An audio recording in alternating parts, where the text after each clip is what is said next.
मायके में बहनों का अत्याचार वर्सेस ससुराल में जेठानियों का प्यार। चिलचिलाती धूप है। काव्या हैंडपंप चलाकर मिर्चों की बड़ी टोकरी धो रही है। जल्दी धो लेती हूँ वरना बड़ी मम्मी बहुत चिल्लाएंगी। पानी भी गर्म आ रहा है। हे भगवान, आज तो बहुत लू चल रही है। अरे ओ करम जली, वहीं हैंडपंप पर टंगी रहेगी या इन्हें सुखाएगी भी। अगर ये सूखी नहीं ना तो तेरी खैर नहीं है। हाँ, बड़ी मम्मी बस ले ही जा रही हूँ छत पर। काव्या भारी टोकरी उठाई सीढ़ियों की तरफ बढ़ती है। रास्ते में रिया और सोनम हाथ में ठंडे शरबत का गिलास लिए उसका रास्ता रोककर खड़ी हैं। अरे कहाँ जा रही है इतना जल्दी में? देख तो सही, इस गीली टोकरी से फर्श गंदा हो रहा है। रिया हटो ना, टोकरी बहुत भारी है और फर्श बहुत गर्म है। मेरे पैर चल रहे हैं। मेरी चप्पल अंदर वाले कमरे में है। प्लीज सोनम, मुझे ला देगी क्या? क्यों रे, बड़ी नवाबजादी बन रही है। तेरी माँ यहाँ चप्पलें छोड़ कर गई थी क्या? जाकर नंगे पाँव ही ये सब सुखा। धूप में खड़ी रहेगी तभी तो याद रहेगा कि अचार कैसे सुखाते हैं।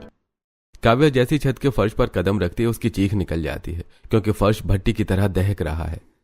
वो टोकरी पटक कर पीछे भागती है, लेकिन रिया दरवाजा बंद करके बाहर से कुंडी लगा देती है। मर गई। रिया दीदी गेट खोलो, बहुत जल रहा है फर्श। मेरे पैर झुलस रहे हैं। प्लीज गेट खोलो ना। एक शब्द भी और बोला तो मम्मी से कहकर रात का खाना भी बंद करवा दूंगी। चुपचाप सारी मिर्चें फैला और आम के टुकड़े डाल। जब तक काम खत्म नहीं होता ये गेट नहीं खुलेगा। खड़ी रह वहीं।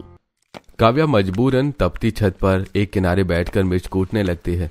मिर्च की तीखी धांस ने उसे भयंकर खांसी आती है। ओ कल मुही काव्या, काम हुआ कि नहीं? अगर एक भी मिर्च खराब हुई ना तो तेरी खाल उधेड़ दूंगी। मुफ्त की रोटियां तोड़ना बंद कर और हाथ जला।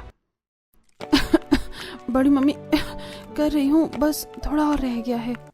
दीवार के उस पार से पड़ोस की दो औरतें शांति और विमला अपनी खिड़की से काव्या को तपते फर्श पर मिर्च कूटते हुए देख रही हैं। देख विमला, कल जुग आ गया है। गायत्री और पद्मिनी ने तो शर्म बेच खाई है। उस मासूम बच्ची को इस चिलचिलाती धूप में भट्टी जैसी छत पर खड़ा कर रखा है।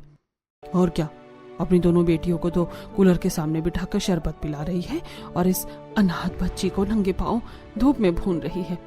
अरे अगर सगी बेटी होती तो क्या गायत्री उसे इस आग में खड़ा करती? देख तो सही, मिर्च की धांस से बेचारी का चेहरा लाल पड़ गया है। हे भगवान, ऐसी ताई चाची किसी दुश्मन को भी ना दे। हे भगवान, मम्मी पापा अब क्यों चले गए? ये लोग मुझे कितना परेशान करते हैं। लगता है इस गर्मी में ये फर्श मुझे मार देगा। सूरज थोड़ा ढल चुका है, लेकिन फर्श अब भी गर्म है। रिया आराम से कुंडी खोलती है। काव्या निढाल होकर दरवाजे के पास ही गिर जाती है। चल अब नीचे उतर, मिर्चियाँ सूख गई होंगी। और हाँ, अपनी ये सड़ी हुई शक्ल मत बनाना नीचे, वरना मम्मी को बता दूंगी कि तूने काम चोरी की है। दीदी पानी, थोड़ा सा पानी।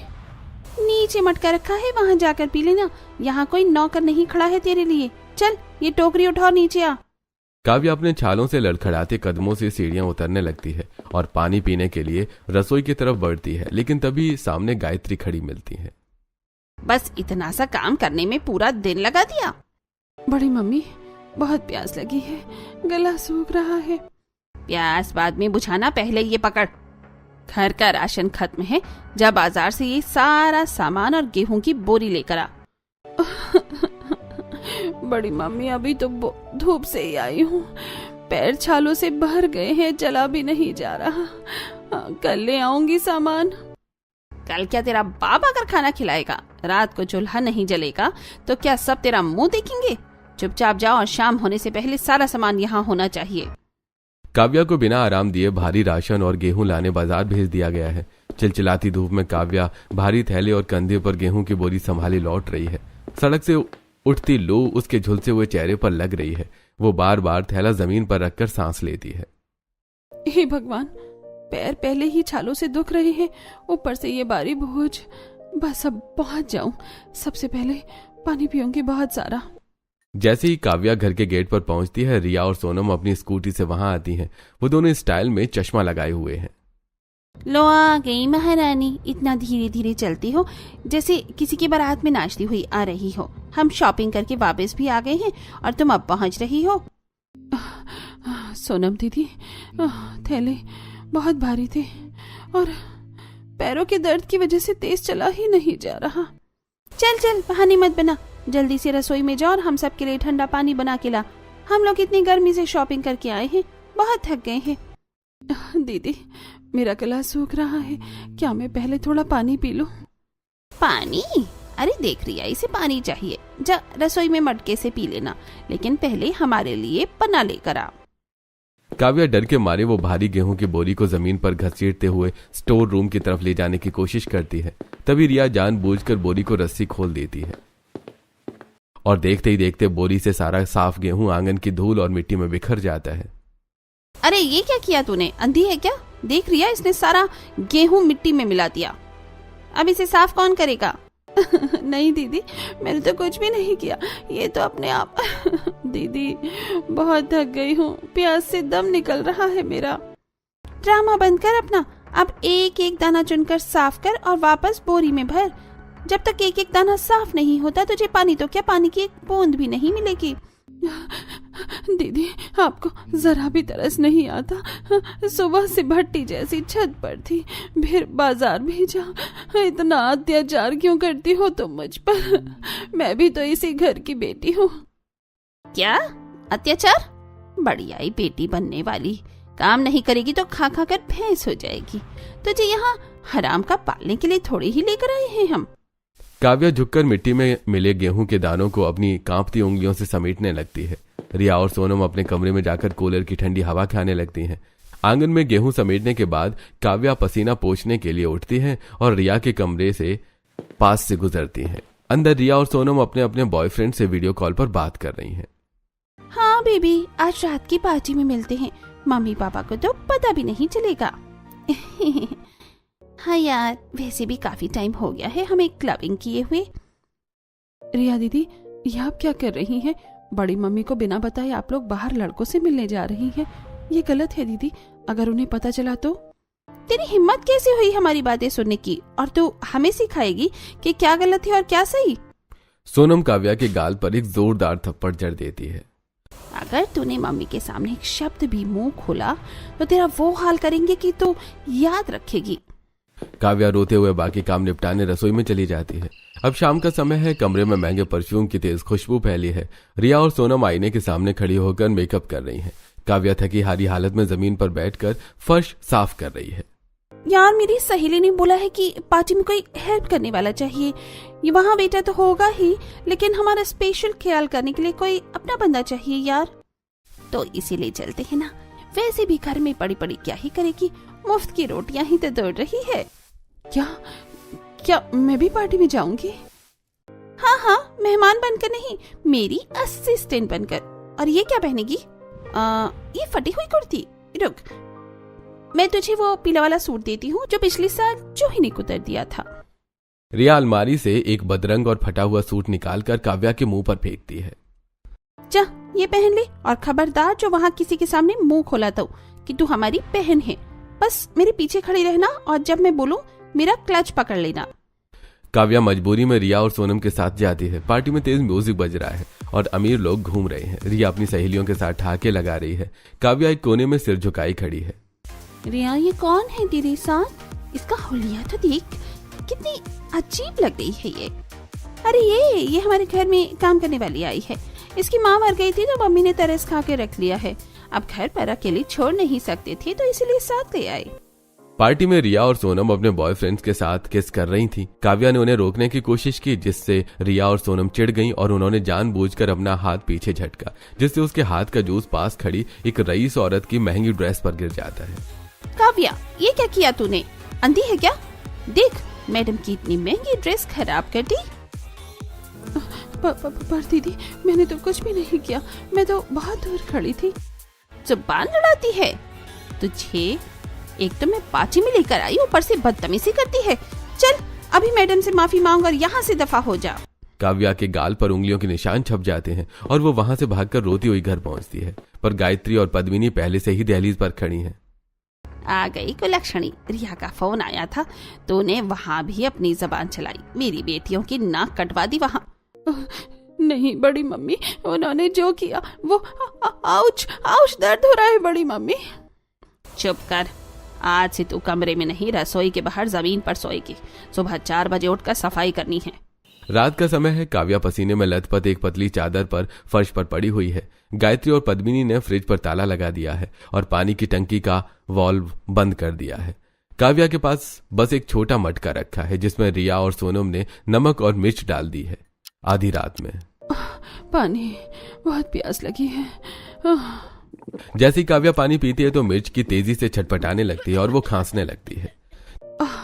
इसमें तो मिर्च है, नमक है। हे भगवान, पानी तक में जहर घोल दिया इन लोगों ने। मैं कहाँ जाऊं?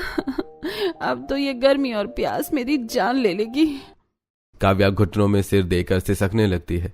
अगले दिन सुबह सुबह काव्या रसोई में चूल्हे पर रोटियां बना रही है। पसीने से उसका बुरा हाल है, लेकिन घर के बाकी लोग डाइनिंग टेबल पर बैठकर इंतजार कर रहे हैं। ओ काव्या, रोटी कब खिलाएगी? जल्दी हाथ चला, तेरे भाइयों को भूख लगी है। काव्या गरम रोटी लेकर आती है। तभी चचेरा भाई वेद शैतानी करता है। ये क्या है? इतनी ठंडी रोटी, मुझे तो एकदम गरम चाहिए। तभी सोनम और रिया रसोई में आती हैं और वो तवे से जलती हुई रोटी चिमटे से उठाकर सीधे काव्या की हथेली पर रख देती हैं। गरम चाहिए ना? ये ले काव्या, इसे अपनी हथेली पर और गरम गरम ही लेकर जा। देखते हैं अब ये ठंडी कैसे होती है। मम्मी, सोनम, रिया, हाथ जल रहा है मेरा, प्लीज। हाँ, जल रहा है तो फूंक मार। यहाँ नाटक मत कर। अगर रोटी जमीन पर गिरी तो आज बेलन से हाथ तोड़ दूंगी तेरे। काव्या के दिन इसी तरह से गुजर रहे थे और एक दिन घर में हलचल है। पंडित एक रिश्ता लेकर आए हैं। बाहर गली में एक ऑटो आकर रुकता है जिससे राजेश्वरी, रोहन, विनोद, प्रकाश, ममता और पल्लवी साधारण कपड़ों में उतरते हैं। छी, सोनम देख, ये कोई लड़के वाले हैं। ऑटो से आए हैं। इनके कपड़े देख, लग रहा है जैसे किसी सेल से खरीदे हो। सच में दीदी, और जॉइंट फैमिली है, मतलब पूरा दिन चूल्हा चौका सबकी सेवा। मैं तो मर जाऊं, पर ऐसे घर में शादी न करूं। मुझे तो कोई रईस और लग्जरी लाइफ वाला लड़का चाहिए। रुक सोनम, एक आइडिया है। क्यों ना ये रिश्ता काव्या के लिए फिट कर दे? हमारे लिए ये बला टल जाएगी और इसे इसकी औकात भी पता चल जाएगी। तभी पद्मिनी जी और गायत्री अंदर आती हैं। तो तुम दोनों को लड़का पसंद नहीं? बिल्कुल नहीं मम्मी, हमें अपनी लाइफ पर बात नहीं करनी। पर हाँ, काव्या के लिए ये रिश्ता बहुत अच्छा है। इसे तो वैसे भी काम करने की आदत है, वहाँ सबको संभाल लेगी। ठीक है, मैं कुछ करती हूँ। पद्मिनी जी बाहर जाकर सबके साथ बैठी हैं। तभी गायत्री, हमारा परिवार बड़ा है, लोग ज्यादा हैं, पर प्यार की कमी नहीं है। हमें ऐसी बहू चाहिए जो घर को जोड़कर रखे और सबको साथ लेकर चले। अरे राजेश्वरी, हमारी काव्या से बेहतर आपको कोई नहीं मिलेगी। ये तो गाय है, घर का सारा काम, झाड़ू, पोंछा, खाना सब अकेले संभाल लेती है। अगर आपको रिश्ता पसंद है तो हम अभी शगुन पक्का करते हैं। हाँ, ठीक है, रिश्ता पक्का करते हैं। काव्या का रिश्ता उसकी मर्जी के बिना ही रोहन के साथ पक्का कर दिया जाता है। काव्या कोने में खड़ी रो रही है। रिया और सोनम उसके पास आती हैं। यहाँ बहनें खून पीती थी, वहाँ जेठानी और सास। हे भगवान, जाने क्या है मेरी किस्मत में।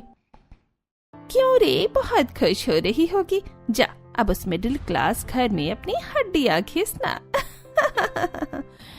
और याद रखना, वहाँ अपनी ये बेचारी वाली शक्ल मत दिखाना, वरना वो लोग तुझे और पीटेंगे। कुछ दिनों बाद घर में शादी का माहौल है। काव्या ने जो लहंगा पहना है उसका रंग उड़ा हुआ है और जो गोटा काला पड़ चुका है। वो अपनी बहनों की पुरानी सैंडल पहने हुए हैं जो उसके पैरों में चुभ रही हैं। देख विमला, सगी बेटियों की शादी होती तो क्या गायत्री ऐसा फीका मंडप सजाती? बेचारी अनाथ बच्ची को पुरानी उतरन पहना कर विदा कर रही है। और नहीं तो क्या, गहनों के नाम पर भी पीतल। बेचारी को कैसे घर से धक्का देकर निकाला जा रहा है। मंडप में काव्या की शादी रोहन से कर दी जाती है और विदाई के समय काव्या फूट फूट कर रो रही है कि तभी मुबारक हो काव्या, अब पूरे जिले के लिए रोटियां बेलना और कपड़े धोना। भीड़ भाड़ वाले मोहल्ले में पता चलेगा कि असली नरक क्या होता है। हाँ, और वहाँ तो गरीबी भी बहुत है। पसीने में लथपथ होकर जब सबकी गुलामी करेगी तब हमारी याद आएगी। हे भगवान, एक नरक से निकलकर दूसरे नरक में ही तो जा रही हूँ। वहाँ भी जेठानियाँ होंगी, सास होंगी। मेरे लिए नया क्या है, बस जगह बदल रही है। मेरी किस्मत तो वही रहेगी। काव्या विदा हो जाती है और टैक्सी एक साधारण से मोहल्ले में रुकती है। काव्या घबराई हुई है। काव्या, घबराओ मत, मेरा घर छोटा जरूर है पर यहाँ तुम्हें कभी अकेलापन महसूस नहीं होगा। चलो, सब इंतजार कर रहे हैं। जब मायके में बहनें अत्याचारी निकली तो ससुराल में जेठानियों से क्या उम्मीद ना करूं? काव्या टैक्सी से उतरकर घर के दरवाजे पर पहुंचती है। दरवाजे पर उसकी दोनों जेठानियां पल्लवी और ममता आरती के थाल लेकर खड़ी हैं। अरे ममता, देख हमारी छोटी दुल्हन तो डर की मारी कांप रही है। कांप क्यों रही है पगली? देख काव्या, हमारा घर बड़ा है लेकिन हमारा दिल इससे भी बड़ा है। आज से तू इस घर की बहू नहीं, हम दोनों की तीसरी बहन है। काव्या गृह प्रवेश के लिए अपना पैर आगे बढ़ाती है और घर के अंदर कदम रखती है। अगले दिन काव्या जल्दी उठकर रसोई में पहुंच जाती है। अरे काव्या, तो इतनी सुबह रसोई में क्या कर रही है? दीदी, वो पहली रसोई है ना, सोचा सबके लिए नाश्ता और चाय बना दूं। अरे पगली, तुझे यहाँ खाना बनाने के लिए थोड़ी ही लेकर आए हैं हम। उसके लिए हम दोनों जेठानियां हैं यहाँ, ठीक है? तू तो सही से अब आराम कर। पर दीदी, पहली रसोई का शगुन? शगुन तूने रसोई में कदम रखकर ही पूरा कर दिया है। देख, अभी तो तेरे हाथों की मेहंदी का रंग भी नहीं उतरा है। चल चुपचाप जाकर उस कमरे में कूलर के सामने बैठ, हम गर्मा गर्म नाश्ता लेकर आते हैं। घर के सभी लोग नाश्ते की मेज पर बैठे हैं। काव्या को पल्लवी और ममता जबरदस्ती कुर्सी पर बिठाती हैं।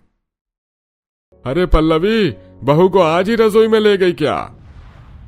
अरे बिल्कुल बाबू, और छोटी किसी चीज की जरूरत हो तो बेझिझक अपने इस बड़े भाई से कहना।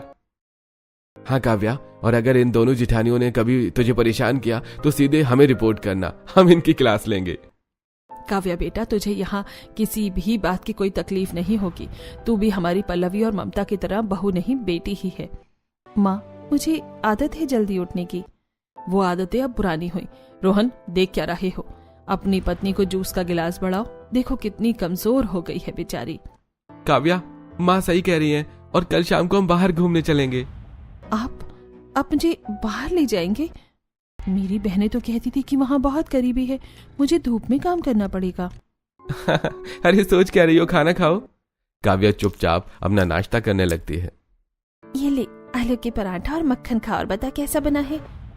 दीदी, अरे भाई, तू हमारी सबसे छोटी बहन है, और ये ले तेरी पहली रसोई का नेक। पल्लवी और ममता दोनों मिलकर काव्या की गोद में लिफाफे रख देती हैं। दीदी, इतना सारा नेक, पर मैंने तो खाना भी नहीं बनाया। अरे ये शगुन होता है, ले ले। हे भगवान, जिसे मैं नरक समझ रही थी वो तो स्वर्ग निकला। कहाँ मेरी सगी बहनें जो मुझे चप्पल तक नहीं देती थी, और कहाँ ये जेठानियां जो मुझे पलकों पर बिठा रही हैं। शादी के अगले ही दिन थकान और पुराने दर्द की वजह से काव्या को तेज बुखार आ गया है। रोहन हड़बड़ाया हुआ कमरे से बाहर आता है। अरे भाभी सुनिए ना, काव्या को बुखार आ गया है, मैं क्या करूं, मुझे समझ में नहीं आ रहा है। अरे हम लोग हैं ना, तो हट यहाँ से, हम देखते हैं। पल्लवी और ममता भागकर काव्या के कमरे में जाते हैं और उसका बुखार नापते हैं। इसके बाद पल्लवी काव्या के सिर पर ठंडे पानी की पट्टियां रख रही है, जबकि ममता नीचे बैठकर काव्या के पैरों में तेल की मालिश कर रही है। दीदी, आप लोग रात भर से जगी हुई हैं, प्लीज आप जाकर सो जाइए, मैं ठीक हूँ। चुप कर पगली, तुम्हारी छोटी बहन है, जब तक तेरा बुखार नहीं उतरता हम यहाँ से नहीं हिलने वाले हैं। हाँ काव्या, तू बस आराम कर। पल्लवी और ममता दोनों मिलकर काव्या की खूब सेवा करती हैं और काव्या का बुखार उतर जाता है।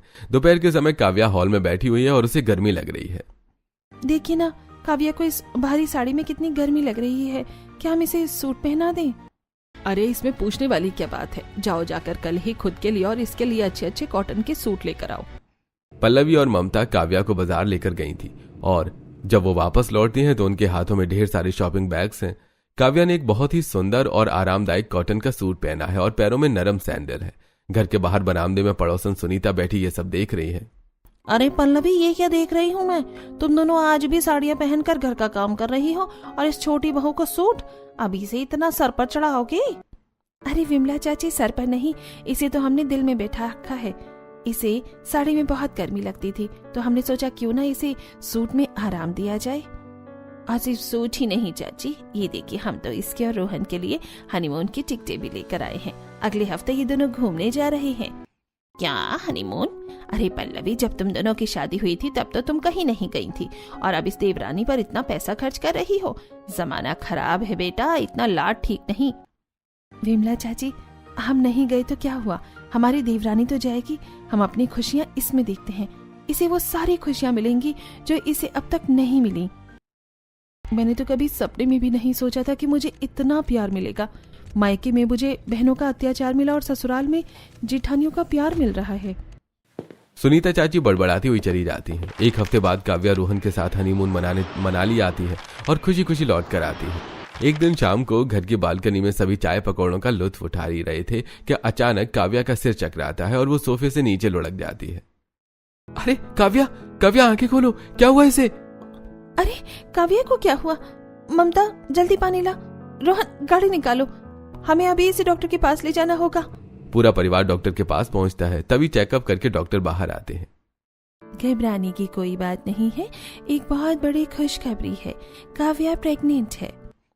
पूरे परिवार के चेहरे पर एक पल की खामोशी छा जाती है और फिर सबकी आंखों से खुशी के आंसू बहने लगते हैं। काव्या को घर लाया गया है। घर का माहौल ऐसा है जैसे कोई त्योहार हो, क्योंकि पल्लवी और ममता के खुद के बच्चे नहीं थे, इसलिए काव्या की प्रेगनेंसी उनके लिए पूरी दुनिया की सबसे बड़ी सौगात बन गई है। दीदी, आप दोनों के बच्चे नहीं है क्या? आपको मुझ पर गुस्सा नहीं आ रहा? क्या आपको बुरा नहीं लग रहा? खबरदार जो ऐसी बात दोबारा भी सोची तो। पगली, तेरा बच्चा सिर्फ तेरा नहीं, इस घर का पहला वारिस है। ये हम तीनों का बच्चा है। और तुझे क्या लगता है हम अब तुझे जमीन पर पैर रखने देंगे? अब तो हम इसे अपनी पलकों पर बिठा कर रखेंगे। आज से काव्या का कोई काम नहीं बताएगा। पल्लवी, ममता, अब इसकी देखभाल की जिम्मेदारी तुम दोनों की है। दिन गुजरते हैं और 3 महीने बाद काव्या बिस्तर पर लेटी है। पल्लवी उसके पैरों में तेलों की मालिश कर रही है। दीदी प्लीज ये मत कीजिए, आप मेरी जेठानी हैं, मुझे पाप लगेगा बहुत, मैं खुद कर लूंगी। चुप कर, कैसा पाप? तू हमारी छोटी बहन भी तो है। अब डिलीवरी तक तू सिर्फ आराम करेगी और बिल्कुल बेड पर रहेगी, ये हमारा हुक्म है। एक तरफ काव्या की जेठानियां उसे लाड़ प्यार दिखा रही थी, वहीं दूसरी तरफ उसके मायके में गायत्री, पद्मिनी, रिया और सोनम आंगन में बैठी हैं। मम्मी, सुना है वो कल मोही माँ बनने वाली है। अच्छा, तो उसे यहाँ बुला लूं क्या? घर का सारा पेंडिंग काम उससे करवा लेंगे और उसकी सारी हेकड़ी निकाल देंगे। हाँ, बुला ही ले। गायत्री काव्या को फोन लगाती है। उधर ससुराल में काव्या फोन उठाती है। हेलो काव्या, बेटा सुना है तू माँ बनने वाली है, बहुत खुशी हुई। अगर तेरा वहाँ मन नहीं लग रहा तो कुछ दिन के लिए अपने इस मायके आ जा। नहीं नहीं नहीं बड़ी मम्मी, मैं ठीक हूँ यहाँ। दीदी लोग बहुत ख्याल रख रही है मेरा। पल्लवी और ममता ने काव्या की बात सुन ली है। उन्हें लगता है कि काव्या को अपने मायके की याद आ रही है। काव्या देखो, वो तुम्हारा मायका है, खुशी का मौका है, तुम्हें 2 दिन के लिए जाना ही चाहिए। अपनी ताई और बहनों से मिलाओ। कैसे बताऊं दीदी कि वहाँ मेरे लिए प्यार नहीं, अत्याचार इंतजार कर रहा है। काव्या कुछ बोल नहीं पाती और उसे भारी मन से 2 दिन के लिए मायके भेज दिया जाता है। काव्या मायके से वापस लौटती है। उसकी आंखें सोजी हुई हैं और वो चुपचाप अपने कमरे में जाकर लेट जाती है। पल्लवी और ममता उसके लिए फल लेकर आती हैं। काव्या क्या हुआ? तू इतनी दुखी क्यों लग रही है? क्या मायके वालों ने कुछ कहा? नहीं दीदी, बस थकान है। तभी पल्लवी की नजर काव्या के शरीर पर पड़े निशानों पर पड़ती है। अरे ये क्या है काव्या? ये निशान किसने किया? कुछ गड़बड़ है? काव्या बता। दीदी, वहाँ पानी गर्म करने में देर हो गई थी तो बड़ी मम्मी ने बेलन से और रिया दीदी ने। बस काव्या, बहुत हुआ। अब तक हम चुप थे क्योंकि वो तेरा मायका था, पर अब उन्होंने हद पार कर दी है। अब देख तू। पल्लवी और ममता ने बहुत प्यार से फोन करके रिया और सोनम को घर बुलाया है। दोनों बहनें ये सोचकर खुश हैं कि वहां जाकर काव्या को फिर से टॉर्चर करेंगी और ऐश करेंगी। जैसे वो घर पहुंचती हैं, काव्या उन्हें देखकर थर थर कांपने लगती है। बहुत चमक रही है तो जेठानियों के सिर चढ़ रही है। रुक जा, अब भी तेरा सारा नशा उतारती हूँ। तुझे क्या लगा तू बच जाएगी? आओ आओ रिया, सोनम, तुम लोग रसोई में बैठो, हम नाश्ता लाते हैं। पल्लवी और ममता नाश्ता लेने के लिए जाती हैं। उनके पीछे से रिया और सोनम काव्या की कलाई मोड़ देती हैं। काव्या दर्द से चिल्लाती है। तभी ममता और पल्लवी भागकर बाहर आती हैं। अरे ये क्या हुआ? अरे कुछ नहीं दीदी, बस शायद खुशी से चिल्लाई हमारी बहन, हम आए हैं ना। इसके बाद रिया और सोनम रेस्ट करती हैं और अगले दिन सुबह सुबह पल्लवी रसोई में है और ममता केसर वाला दूध लेकर काव्या के कमरे की तरफ जा रही है। तभी उसे बाथरूम से कपड़े धोने की आवाज आती है। वो झांक कर देखती है कि काव्या जमीन पर बैठकर पसीने में लथपथ होकर कपड़े धो रही है, जबकि सोनम और रिया बाथरूम के बाहर एसी वाले कमरे में कोल्ड ड्रिंक और नाश्ता करते हुए उसे ऑर्डर दे रही हैं। ओए, हाथ तेजी से चला, अगर एक भी दाग रह गया ना तो शाम को तेरी खैर नहीं। और सुन, इसके बाद मेरे पैरों की मालिश भी करनी है तुझे। ये बहनें हैं, ये साक्षात दुश्मन, अब इनकी अकल ठिकाने लगानी पड़ेगी। ममता तेजी से दरवाजा खोलती है। पल्लवी भी पीछे से आ जाती है। काव्या घबराकर खड़ी हो जाती है। रिया और सोनम पल भर में चेहरा बदल लेती हैं। अरे पल्लवी दीदी देखी ना, हम इसे कब से मना कर रहे हैं कि लाओ हम धो देते हैं, तुम प्रेग्नेंट हो आराम करो, पर ये मान ही नहीं रही। हाँ दीदी बड़ी जिद्दी है ये, हम तो इसके पैर दबाने वाले थे पर ये खुद ही काम में जुट गई। अरे वाह, तुम बहनों में तो बड़ा प्यार है। तो चलो रिया तुम कपड़े धोने बैठो और सोनम आओ कव्या के पैर दबाओ, आखिर बहनों का प्यार है, मना तो करोगी ही नहीं। पर दीदी हम। पर क्या, अभी तो तुम कह ही रही थी तुम काम करना चाहती हो, चलो शुरू हो जाओ। रिया कपड़े धोने बैठती है और सोनम को काव्या के पैर दबाने पड़ते हैं। तुझे तो कल देखूंगी मैं, तेरी तो अभी हम अक्ल ठिकाने लगाएंगे। कुछ कहा रिया तुमने, जोर से बोलो हमें भी सुनाई दे। इसी तरह काव्या की जिठानियों ने उसकी बहनों का जीना हराम कर दिया था। एक दिन पल्लवी सोफे पर आराम से बैठी और काव्या का सिर उसकी गोद में है। रिया पास खड़ी गुस्से में जल भुन रही है। रिया खड़ी खड़ी क्या देख रही हो, देखो काव्या का सिर कितना दुख रहा है, जाओ अलमारी से ठंडा तेल लेकर आओ और इसके बालों में अच्छे से मालिश करो। अभी करती हूँ दीदी, इसकी तो जड़ ही उखाड़ दूंगी मैं। उसी वक्त अरे काव्या का तो पास्ता खाने का मन कर रहा है, सोनम तुम जरा बढ़िया सा पास्ता बनाना। ठीक है। अरे नहीं नहीं काव्या तुझे तो रसमलाई खानी है ना, सोनम जाओ जाकर अभी ताजा रसमलाई बनाओ, और हाँ केसर डालना मत भूलना। एक तरफ रिया काव्या के सिर की मालिश कर रही है, वहीं सोनम उसके लिए ताजा रसमलाई बनाकर लाती है। आधी रात के समय रिया और सोनम थककर सो जाती हैं। तभी पल्लवी और ममता शोर मचाते हुए उनके कमरे में पहुंच जाती हैं। उठो रिया, सोनम काव्या का मन घबरा रहा है, उसे ताजी हवा चाहिए, चलो अभी बाहर टहलने चलते हैं। दीदी रात के 2 बज रहे हैं, सुबह नहीं जा सकते। सुबह क्या मतलब, तुम बहनें हो या दुश्मन, बेचारी प्रेग्नेंट है, चलो बाहर निकलो। पल्लवी और ममता दोनों आधी रात को ही रिया और सोनम को नींद से परेशान करती हैं और सुबह के समय नाश्ते की टेबल पर जब रिया और सोनम जैसे ही पहला निवाला मुंह में डालती हैं, पल्लवी काव्या की पीठ सहलाने लगती है। अरे अरे देखो काव्या को खांसी आ रही है, रिया जल्दी जाओ और पानी लेकर आओ। रिया दौड़कर पानी लाती है। अरे ये इतना ठंडा पानी, प्रेग्नेंट औरत को गला खराब करवाना है क्या, जाओ गर्म पानी लेकर आओ। रिया फिर रसोई में भागती है और गर्म पानी लाती है। उफ इतना गर्म, मुंह जलवाना है क्या उसका, नॉर्मल पानी लाओ। और सोनम तुम यहाँ क्यों बैठी हो, जाओ जाकर उसके लिए ताजा नींबू पानी बनाओ। पल्लवी और ममता से परेशान होकर रिया और सोनम अपना बैग पैक कर चुकी हैं। उनकी हालत पागलों जैसी हो गई है। दीदी अब हमें घर जाना है, मम्मी फोन कर रही है, हमें बहुत जरूरी काम है। अरे अभी कैसे, अभी तो हमने ताई को फोन करके बोल दिया है कि तुम दोनों यहाँ बहुत खुश हो। तुम दोनों ने ही तो कहा था कि काव्या के लिए कुछ भी करोगी, तो बस हफ्ता भर रुको, गोद भराई करके ही जाना। एक हफ्ते के बाद काव्या की गोद भराई का दिन आ जाता है। घर को फूलों से किसी महल की तरह सजाया गया है। दोनों जिठानी मिलकर काव्या को तैयार कर रही थी। देख सोनम ये कलमोही कैसे इतरा रही है, आज इसकी इस गोद भराई को तो मैं मातम में बदल दूंगी। हाँ दीदी मैंने उस झूले के नट ढीले कर दिए हैं, जैसे ये भारी साड़ी पहनकर उस पर बैठेगी, झूला धड़ाम से गिरेगा और इसका सारा घमंड टूट जाएगा। सब मेहमान जमा हैं, ताई और मायके वाले भी आए हुए हैं। काव्या जैसे ही झूले की तरफ बढ़ती है, पल्लवी उसे रोक लेती है। 1 मिनट काव्या, पहले तुम नहीं बैठोगी, रिया और सोनम ने इस झूले को सजाने में बहुत मेहनत की है। मैं चाहती हूँ कि पहले ये दोनों छोटी बहनें इस पर बैठकर इसका उद्घाटन करें। अरे नहीं नहीं दीदी, गोद भराई तो काव्या की है, हम कैसे बैठ सकते हैं। अरे तो मेहनत करता है जो, उसे फल मिलना चाहिए, चलो बैठो तुम दोनों। मेहमानों के दबाव में आकर रिया और सोनम जैसी झूले पर बैठती हैं, झूला एक तरफ से टूट जाता है और दोनों धड़ाम से जमीन पर गिर जाती हैं। आउच! ये किसने किया, हमारी जान लेना चाहता है क्या कोई, जरूर किसी ने साजिश की है। साजिश किसी और ने नहीं की, तुम दोनों ने की थी। ये देखो ये वीडियो। पल्लवी टीवी स्क्रीन पर वीडियो चला देती है जिसमें रिया और सोनम साफ तौर पर झूले के नट ढीले करते हुए दिख रही हैं। तुम्हें शर्म नहीं आती, एक प्रेग्नेंट औरत जो तुम्हारी अपनी बहन है उसकी जान लेना चाहती थी तुम। ममता आगे बढ़कर रिया को और पल्लवी सोनम को एक जोरदार थप्पड़ जड़ती है। दीदी इन्होंने सिर्फ झूले के नट ही ढीले नहीं किए थे, इससे पहले भी इन्होंने मुझे और मेरे बच्चे को जान से मारने की कोशिश की थी। एक दिन जब सीढ़ियों से उतर रही थी, देख सोनम ये कलमोही जैसे ही नीचे आएगी इसका काम तमाम हो जाएगा। हाँ दीदी मैंने सीढ़ियों पर घुमाव पर तेल फैला दिया है, यहाँ पैर पड़ते ही ये सीधे नीचे गिरेगी और इसका बच्चा। काव्या धीरे धीरे सीढ़ियां उतरती है, लेकिन ठीक उसी वक्त पल्लवी दीदी वहां आ जाती हैं और झपट्टा मारकर काव्या को गिरने से बचा लेती हैं। क्या, तो वो तेल का गिरना कोई इत्तेफाक नहीं था, तुम दोनों ने जानबूझकर उसे गिराने की कोशिश की थी। तुम दोनों बहनें नहीं जिल्लाद हो। एक मासूम बच्चे की जान लेना चाहती थी तुम। निकल जाओ यहाँ से।